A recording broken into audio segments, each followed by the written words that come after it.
এই সিজনে 15-16 লাখ টাকা বিক্রি হবে। কত টাকা প্রফিট থাকার সম্ভাবনা আছে আপনার ধারণা কি? 4-5 লাখ টাকা তো। আপনার এখন যে 20-30 লাখ টাকার পুঁজি দাঁড়িয়ে গেছে, আপনি প্রথমে কত টাকা দিয়ে শুরু করছিলেন? প্রথম আপনার 10 লাখ টাকা দিয়ে লাগিয়েছিলাম। আপনি কত বছর ধরে মাছ চাষের সাথে সংযুক্ত আছেন? আপনার সেখানে 4-5 বছর ধরে সংযুক্ত আছে। 4-5 বছর ধরে আপনি মাছ চাষ করেন। তো আপনার এই যে আমরা যে পুকুরটা দেখতে পাচ্ছি, এই পুকুরটা আপনার কত বিঘা জমির উপরে রয়েছে? এটা 6 বিঘা জমির উপরে আছে। 6 বিঘা জমির উপরে। এখানে আপনি কি মাছ চাষ করেন? তেলাপিয়া, রুই মাছ, কাতল মাছ, সিলভার কাপ। আপনার মেন হচ্ছে তেলাপিয়া আর সিলভার কাতল, এগুলো হচ্ছে সাদা মাছ হিসেবে দেন। সিস্টেমে। ও আচ্ছা। তো আপনার এই মাছ হারভেস্ট করতে কতদিন সময় লাগে? এটা হচ্ছে তেলাপিয়া আপনার 3 মাসে চাষে ওঠে। ও আচ্ছা। 3 মাসের চাষে ওঠে এটা, আর বিক্রয় হয় 3 মাস পরেই। ও মানে আপনার এই মাছটা হচ্ছে আপনার সারা থেকে নার্সারি থেকে শুরু করে 3 মাস পরে আপনার 3 মাস হারভেস্ট পরে, করেন? 90 দিন পরে মাছটা বিক্রি হয়। ও আচ্ছা। আপনারা কত লাইনে মাছ প্রথমে পুকুরে দেন? 3000। 3000 এর লাইনের মাছ আপনারা দেন। 3000। তো তখন আপনারা কিভাবে এটা ট্রিটমেন্ট করেন বা এটা লালন পালন এটা কিভাবে হচ্ছে করেন? আপনার প্রথম আপনারা নিয়ে এসে আছে নার্সারিতে ফেলাইয়ে আপনার দেখা যাচ্ছে পাউডার খাওয়ায়। আচ্ছা। পাউডার পাউডার কতদিন খাওয়ান? পাউডার 15 দিন মতন খাওয়ায়। ও আচ্ছা। তারপরে আপনার হচ্ছে এখানে 20 দিন মতন ওই শস্যের দানা খাওয়াই। ও আচ্ছা। বুঝছেন? আচ্ছা আচ্ছা। 20 দিন পরে আপনার ওই নার্সারি থেকে আপনার কাটাই করে দেওয়া হয়। ও আচ্ছা, মানে মেন পুকুরে দেন? মেন পুকুরে। মানে এখানে 40টা কেজিতে আসলে আমরা নার্সারি থেকে উঠাই দিই। ও আচ্ছা। তো তখন আপনারা কোন সাইজের খাবার খাওয়ান? 30টা যখন কেজিতে আসে আপনার হচ্ছে এখানে 2 মিলি খাওয়ানো শুরু করি, বুঝছেন? ও আচ্ছা। 2 মিলি খাওয়ানোর পরের থেকে আপনার দেখা যাচ্ছে 20টায় 15টা 20টায় যখন আসে আপনার 3 মিলি শুরু করি। ও আচ্ছা। তো ওই 3 মিলি থেকে আপনার হারভেস্ট পর্যন্ত চলে যান? 3 মাস সার্ভিস পর্যন্ত চলে যায়। ও আচ্ছা। তো আপনার এই 6 বিঘা পুকুরে আপনার টোটাল খরচ কত টাকা পড়ে মাছ চাষ করতে? 10 লাখ মতন খরচ হয়, 10-12 লাখ টাকা। 10-12 লাখ টাকা খরচ হয় সবকিছু মিলিয়ে? তো এই সবকিছু মিলে আপনার 10 থেকে 12 লাখ টাকা খরচ হলে আপনার এখান থেকে আপনি কত টাকা বিক্রি করতে পারেন মাছ? 15-16 লাখ টাকা মতন বিক্রি হয়। তার মানে হচ্ছে আপনার এই 6 বিঘা একটা পুকুরে আপনার 3 মাসে 2-3 লাখ টাকা প্রফিট থাকে। হ্যাঁ, 2-3 লাখ টাকা প্রফিট থাকে। আপনারা এই পুকুরে আপনার 1 বছরে কয়বার মাছ চাষ করতে পারেন? 3 বার চাষ করি। 3 বার? আপনি কি শুধু তেলাপিয়া চাষ করেন? সাদা মাছ, তেলাপিয়া সব 3 বারে চাষ করি। আপনারা মাছ বিক্রি করেন কিভাবে? মানে আড়তে নিয়ে যান, এইখান থেকে বিক্রি হয়ে যায়? এখান থেকে বিক্রি করে দিই।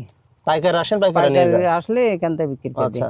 তো মাছ চাষে আপনার বিভিন্ন ধরনের সমস্যা থাকে বা মাছের বিভিন্ন রোগ হয়, এই ধরনের সমস্যা আপনারা কিভাবে প্রোটেক্ট করেন?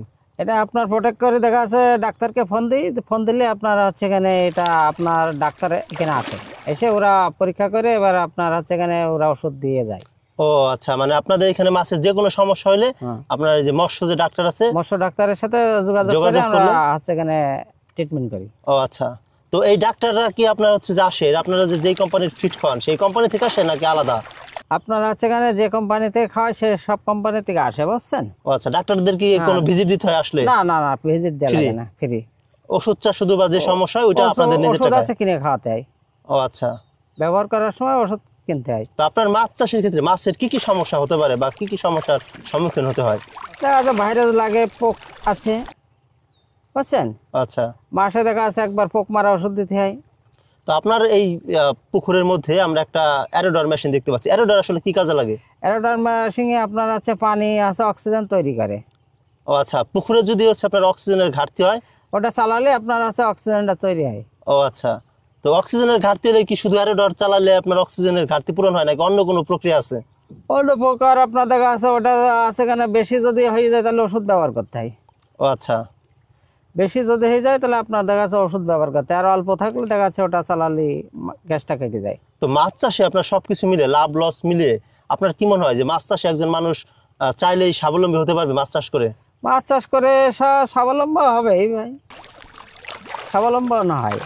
একজন মানুষ যদি মাছ চাষ করে সফল হতে চায় তাহলে তার কি করতে হবে বা কোনভাবে আগালে সে সাকসেস হতে পারবে সহজেই?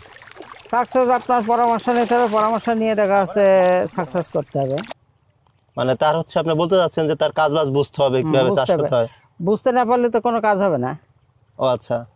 তো আপনারা মাছ চাষে কি কোনো ধরনের সহযোগিতা পান গভর্নমেন্ট থেকে বা কোনো ঋণ বা এই ধরনের কোনো সাহায্য পান কোনো কোম্পানি থেকে? আমরা সেখানে কোম্পানিতে ঋণ পাই না, আমরা দেখা যাচ্ছে ব্যাংকের থেকে, কৃষি ব্যাংকের থেকে লোন করলে পাওয়া যায়। ও আচ্ছা। তো আপনি যে পুকুরটা চাষ করতেছেন এইখানে আপনার যে টাকা ইনভেস্ট আপনি করেছেন বা যে টাকা আপনার এখানে খরচ হয়েছে, এই পুরো টাকাটি আপনার নিজস্ব নাকি ঋণ আছে? ঋণের টাকা আছে। ও আচ্ছা, ঋণের টাকা। ঋণের টাকা আছে না? আচ্ছা। আপনার পুকুরে আমরা যে মাছগুলো দেখতে পাচ্ছি এই মাছগুলো কত লাইনে আছে? আপনার আছে 3টাই কেজি আছে, 4টি কেজি, 5টাই কেজি। তাতে আপনার মাছ হারভেস্টের সময় চলে আসছে? হারভেস্টের সময় চলে আসছে। ও আচ্ছা। আপনার এই পুরো পুকুরের মাছ আপনার বিক্রি করতে কতদিন সময় লাগে?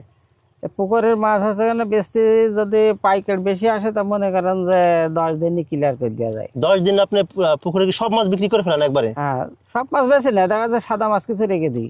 ও আচ্ছা। তো আপনারা পুকুরে বিষ বা সেচ যে থাকে, বিষ আপনারে দিয়ে আছে এখানে আছে বছরে একদিন। ও আচ্ছা, বছরে একবার? বছরে একবার।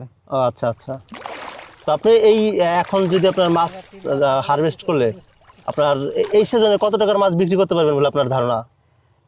এই সিজনে 15-16 লাখ টাকা বিক্রি হবে। 15-16 লাখ টাকা? ও আচ্ছা। তো 15-16 লাখ টাকা বিক্রি করলে আপনার এই সিজনে কত টাকা প্রফিট থাকার সম্ভাবনা আছে আপনার ধারণা কি? ধারণা দেখা আছে 4-5 লাখ টাকা তো থাকার একটা প্রোডাকশন ধারণা করতে পারছেন যে 4-5 লাখ টাকা থাকতে পারে? ও আচ্ছা। আপনি যত বছর ধরে মাছ চাষ করতেছেন এর মধ্যে আপনি কি কখনো বড় ধরনের কোনো লস পড়েছেন বা বড় ধরনের কোনো সমস্যা হয়েছে আপনার? বড় ধরনের লস একবার হয়েছিল ওষুধের কারণে। কি সমস্যা হয়েছিল? দিছিলাম আছে ঘাস মারা ওষুধ দিয়েছিলাম। পুকুরে ঘাস মারা ওষুধ দিয়েছিলেন কি সমস্যার জন্য? গাবিতে, মানে পানি যে গাবায়? হ্যাঁ। ও আচ্ছা। ওটা দিছিলাম, দিলে আপনার কিছু মাছ মারা গেছিল। কত টাকার মাছ মারা গেছিল আপনার? 1,03,000 টাকার মাছ মারা গেছিল। ওই সিজন কি আপনার ওই চালানে কি লস হয়েছিল? কত টাকা লস হয়েছিল? 1,04,000 টাকা মতন লস হয়ে গেছিল। ও আচ্ছা। মানে পুঁজি থেকে 1,04,000 টাকা লস হয়েছে? ও আচ্ছা। তো আপনার এখন আমাদের সমাজে যে তরুণ প্রজন্ম যারা আছেন, শিক্ষিত যুবক যারা রয়েছেন, বেকার যারা রয়েছেন, এদের উদ্দেশ্যে আপনি কি বলতে চান? এরা যদি মাছ চাষে আসে বা নিজেরা স্বাবলম্বী হতে চায় তো তারা মাছ চাষ করে স্বাবলম্বী হতে পারবে কিনা? স্বাবলম্বন হবে বা এতে দেখা আছে বুঝতে পারলে লাভবান হবে। ও আচ্ছা। মেন হচ্ছে এখানে বুঝতে হবে জিনিসটা। আচ্ছা। বুঝতে না পারলে তো হবে না। এইখানে যে খাবার দেন বা এটার পরিচর্যা কি নিজেই করেন না লোক দিয়ে করান? এটা আমরা নিজেই করি। একা করতে পারি না? তোমার একটা প্রজেক্টের পরিচর্যা? 2জন লোক আছে, এতে 2জনে করি। ও আচ্ছা। আপনি আর একজন আপনার লোক রাখা আছে? ও আচ্ছা। তো মাছ যখন মারেন এই পুকুরের আপনার মাছ মারতে কয়জন লোক লাগে? লোক লাগে আপনার আছে 6-7 জন লোক লাগে। ও আচ্ছা। 6-7 জন লোক কি আপনার বেতনভুক্ত থাকে নাকি মাস? না, ওটা বেতনভুক্ত লাগে না। তাহলে দেখা যাচ্ছে জেলেরা আছে আপনারা আসলে ওটা ওরাই মেরে নিয়ে যায় মাছ। ও আচ্ছা। মানে যারা আপনার এখান থেকে মাছ কিনে নেয় পাইকার যাদেরকে বলে, তো ওরা নিজেরাই ধরে নেয়? ওরাই নিজেরা ধরে। মাছ মারা বাবদ ওদের কোনো টাকা পয়সা দিতে হয় না? ওদের কোনো টাকা পয়সা দেয়া লাগে না। দেখা যাচ্ছে যদি কিষান নেওয়া হয় তাহলে মনে করেন টাকা পয়সা দেয়া লাগে। ও আচ্ছা। তো আপনি মাছ মারার জন্য লোক নিলে আপনার তাদেরকে কত করে দিতে হয় পার ডেতে? 600 টাকা দিতে হয়। 600 টাকা? 600 টাকা। ও আচ্ছা। আপনি আসলে মাছটা আপনার এখানে যে মারেন কোন টাইমে মারেন আপনারা মাছ? আমরা মাছ মারি আসছে সকাল টাইমে, ভোরের দিকে? হ্যাঁ। এক বেলায় মারেন? 2 বেলা মারি। ও আচ্ছা। 2 বেলা? দুপুরে একবার আর আপনার ভোরে একবার। সকালের মাছগুলো বিভিন্ন বাজারে নিয়ে যায়, দুপুরে মাছ মেরে কোথায় নেয়? ও পাইকারি আসে, ওই পাইকারিরাই নিয়ে যায় হাটে। স্থানীয় যে হাট আছে হাটে? হাটে। ও আচ্ছা। আপনার কি এই একটাই প্রজেক্ট না আরো কোনো প্রজেক্ট আছে? এটা আছে আর সামনে একটা আছে ছোট। ও আচ্ছা। ওইটা আছে নার্সারি। আপনার সবকিছু মিলিয়ে আপনার কত টাকা ব্যবসা এখন চলমান আছে? এখন আপনার 20-30 লাখ টাকা মতন হবে। আপনার এখন যে 20-30 লাখ টাকার পুঁজি দাঁড়িয়ে গেছে, আপনি প্রথমে কত টাকা দিয়ে শুরু করছিলেন? প্রথম আপনার 10 লাখ টাকা দিয়ে লাগিয়েছিলাম। 10 লাখ টাকা পুঁজি নিয়ে আপনি ব্যবসা নামছেন? ও আচ্ছা। দেখা যাচ্ছে খাবার আমরা দেখা যাচ্ছে মাছ চাষ করি, দেখা যাচ্ছে খাবারটা আপনার আছে এখানে বাকি থাকলে আপনার মাছ বেশি দিই। ও আচ্ছা। মানে আপনি যে 10 লাখ টাকা পুঁজি নিয়ে নামছেন এটা কি আপনার নিজস্ব টাকা? ঋণের টাকা আছে। ও আচ্ছা আচ্ছা। ঋণের টাকা আছে।